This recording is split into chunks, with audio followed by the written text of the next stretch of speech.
السلام عليكم غزالات ديالي، كيف نتوما؟ لاباس عليكم؟ كنتمنى تكونوا كاملين بخير وعلى خير وصحه جيده يا رب. وانتم كتشاهدوا هذا الفيديو اليوم. مرحبا بكم في نهار جديد وفيديو جديد. فيديو اليوم البنات كيف ما شفتوا في العنوان غادي نشارك معكم تحليه من اروع التحليات ممكن تجربوهم. تحليه سهله واقتصاديه وكتجي اكثر من رائعه. كنتمنى تجربوها. الا جربتوها ما تنسونيش من اللايكات ديالكم، تخليوا لي تعاليقكم. غادي نخليكم مع هذا الفيديو وفرجه ممتعه. بالنسبه للمقادير البنات ديال هذا التحليه غادي نحتاج نصف لتر ديال الحليب، 10 الحبات ديال البسكوي. انا استعملت هذا البسكوي هذا، تقدروا تعملوا اي بسكوي عندكم يكون غير عادي. معلقه كبيره ديال الفاني، تقدروا تعوضوها بالساشي ديال الفاني. وعندي هنايا نصف كاس ديال السكر. الحلاوه على حسب الذوق، تقدروا تزيدوا ولا تقدروا تنقصوا. معلقه كبيره ديال الزبده بحراره المطبخ، جوج ديال الصفار ديال البيضه، جوج معالق كبارين ديال كريم باتيسري، تقدروا تعوضوها البنات بالمايزينا. وعندي جوج علب ديال كريم كراميل الجاهز هذا. ندوزو للطريقه. جبت الهشوار البنات غادي نطحن فيها البسكوي، تقدروا تطحنوها في اي طحن عندكم، واللي ما عندوش متوفرش عليها يعمل واحد البولصه ويعمل فيها ديك البسكوي ويضرب عليها بالمدلك حتى تحصل على الخياط اللي بغيتي. غادي نهرمش هاد البسكوي هنايا غير واحد شويه البنات.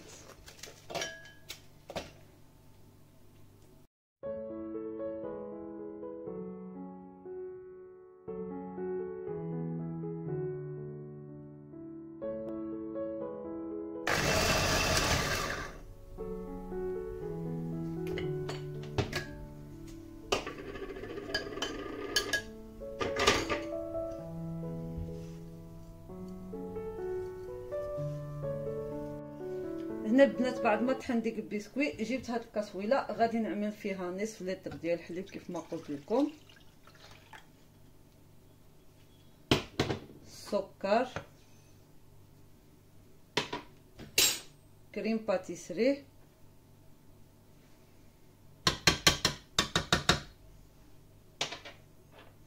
صفار ديال البيضه جوج، وغادي نعمل معلقه ديال الفاني،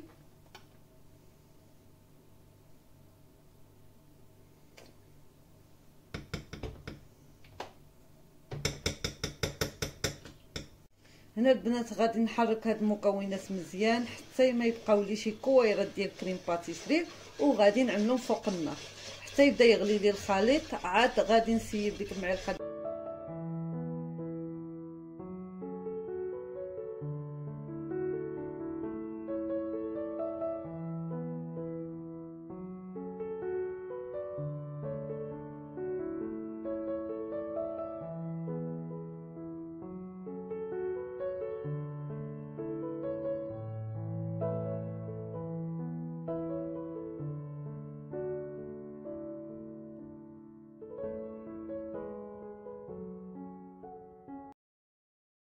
صافي البنات بعد ما غلا لي الخليط عملت له ديك الزبده. دابا غادي نعمل ديك كريم كراميل،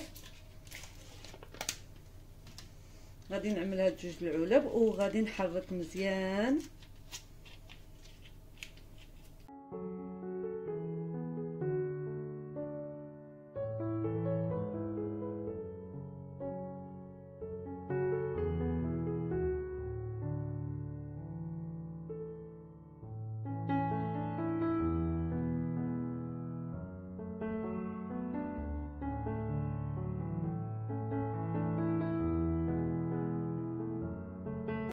بالنسبه للتزيين البنات غادي نحتاج ديك البسكوي كيف ما وريت لكم طحنته.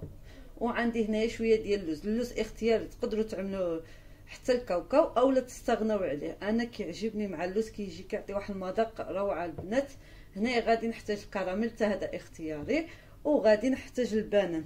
عندي هنايا واحد البنانه كبيره مقطعه على هذا الشكل غادي نزين بها.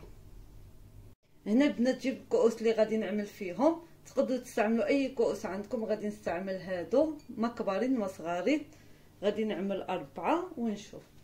هنايا اول حاجه كنعمل بسكوي الطبقه الاوليه،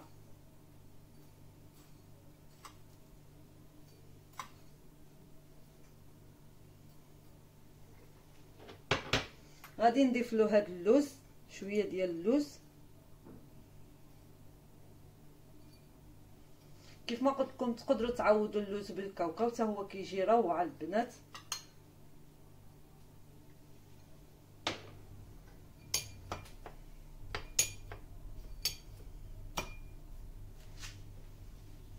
بعد ما عملت الطبقه الاولى غادي نخوي الطبقه الثانيه ديال الخليط على هذا الشكل. انا عملته هنايا باش نقدر نخوي الخليط مزيان.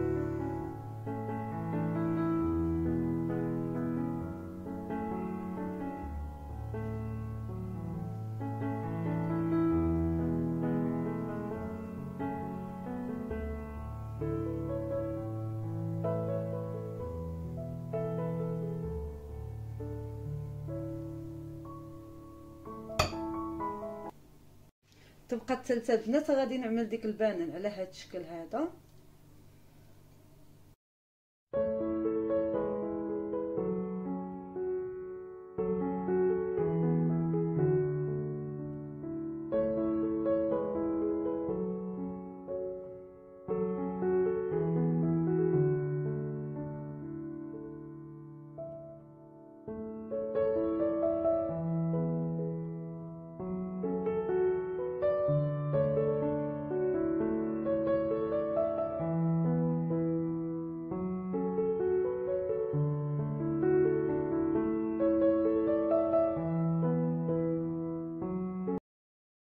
بعد ما كملت الطبقه ديال البنان، هذه اختياريه البنات، تقدروا تعملوا كراميل على هذا الشكل.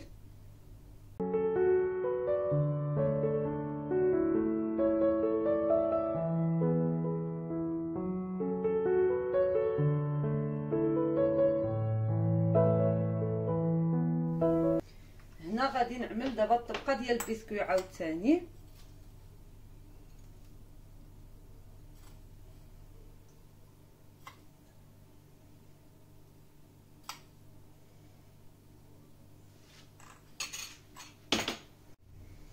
غادي نضيف اللوز حتى هو،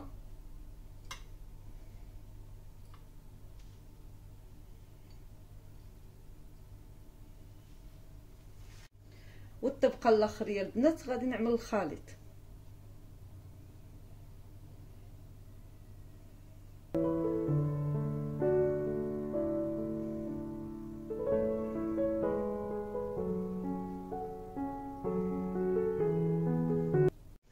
هنا البنات بعد ما كملت الطبقات كاملين كيف ما شفتوا عمرتهم على هذا الشكل، وغطيت، حاولت نغطي ديك البنان. هانتوما ديال البسكويت التزيين وشويه ديال اللوز، غير شويه هكذا.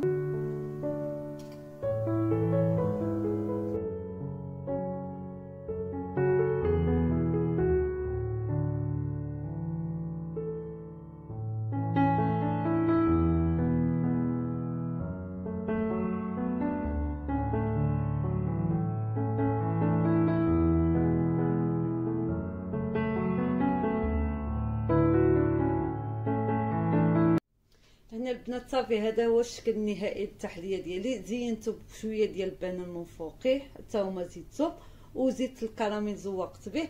تقدروا نتوما كيف ما قلت لكم تستغناو عليه ولا تزينوها باش ما بغيتو.